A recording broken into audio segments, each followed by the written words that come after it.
سام و ملیسا جون تولدتون مبارک. حالتونا این کلیپ از طرف مامان فرشته و بابا مجید تقدیم شده به شما دو تا گل خوشگل. ایشالله 120 ساله بشین. خیلی دوستتون داریم. ایشالله دوستتون داریم. مبارک باشه تولدت مبارک، مبارک باشه تولد تو، مبارک باشه تولدت مبارک، مبارک باشه تولد تو.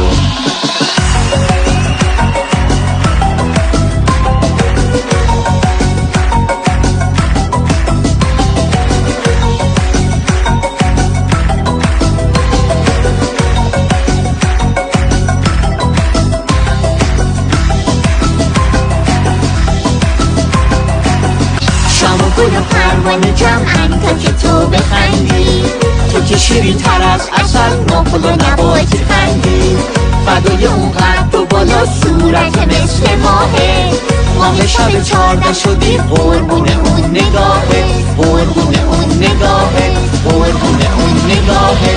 مبارک باشه تولدت مبارک، مبارک باشه تولد تو، مبارک باشه تولدت مبارک، مبارک باشه تولد تو.